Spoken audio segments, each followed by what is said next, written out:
Hello, it's ShadeX, and today I'll be sharing my first impressions on regular show creator J.G. Quintel's new show, Close Enough. Episode 1 was released early because it premiered at the Annecy Festival online on June 15th, 2020. The episode is titled 100% No Stress Day. I watched it and I really enjoyed the episode, but before I talk about it, I want to go over the history of the show. Close Enough's trailer was released in 2017.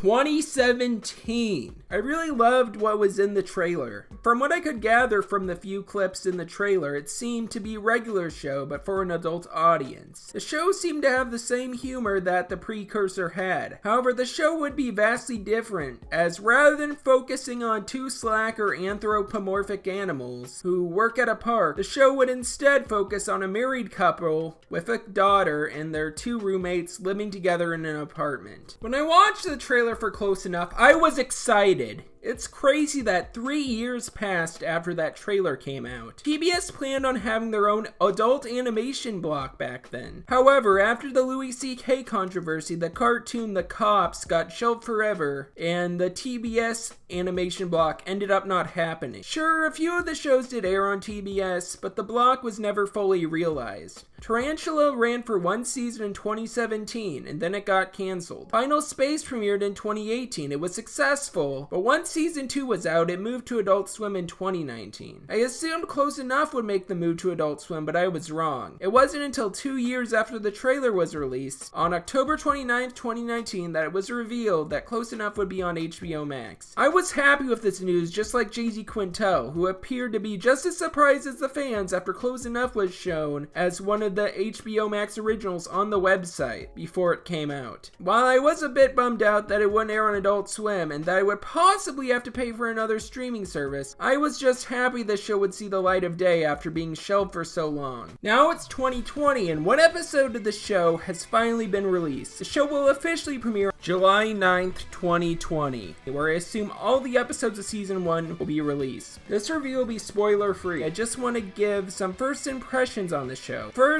I'll cover the intro, which was animated by legendary animator James Baxter. It's a very cool intro. I love how effort was put into it, since I was a bit let down with the intro for regular show. I like the regular show opener as it's iconic in a way, but Close Enough's intro is way better for sure. It's a very trippy intro with fluid animation. I love it. Anyway, the basic plot of the episode, 100% No Stress Day, is that Emily is stressed out. Emily realizes the house has no food and that an earthquake ham is missing. Emily plans on going shopping, but her husband Josh learns that she is too stressed, so he decides to buy the food instead. This leads to Josh, his roommate Alex, and daughter Candace going to the supermarket to buy food. They get everything on the list except for the ham, which they discover is in short supply because hams are being stolen by ham thieves. Josh then decides they should go get a ham from the thieves to bring back home. However, Josh's friend Alex is on the run from clown strippers, which causes another conflict. He lost a bet with one of the clowns after betting that one of them could make a giraffe. Rather than doing it with a balloon, the clown makes the giraffe with a certain inappropriate part of his body. This is what I love about Close Enough. This is J.G. Quintel unfiltered. Remember the scene from regular show? Remember when you were shocked when Mordecai said a swear word? It's already in motion. Well, put it out of motion!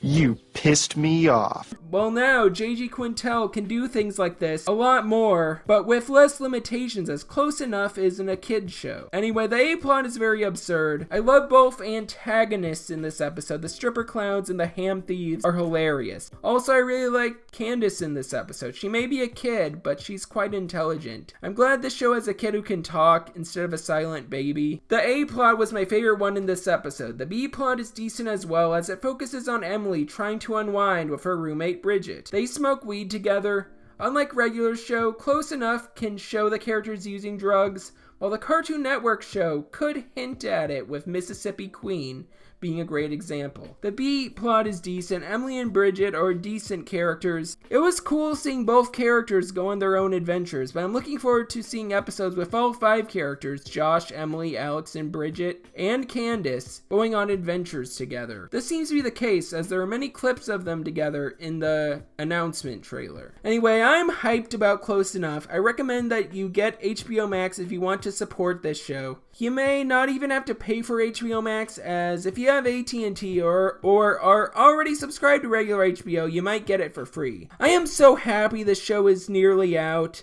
I loved regular show and I'm loving Close Enough already based on the first episode. I am so glad Close Enough is close to coming out.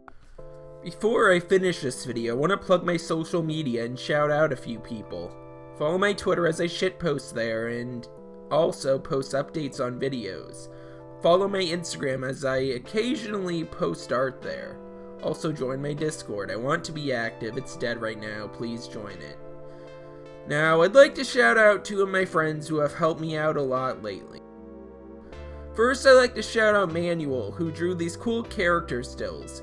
He also did art for my podcast. He makes really good content. He does cartoon reviews, but he also does really great commentary videos in addition to that.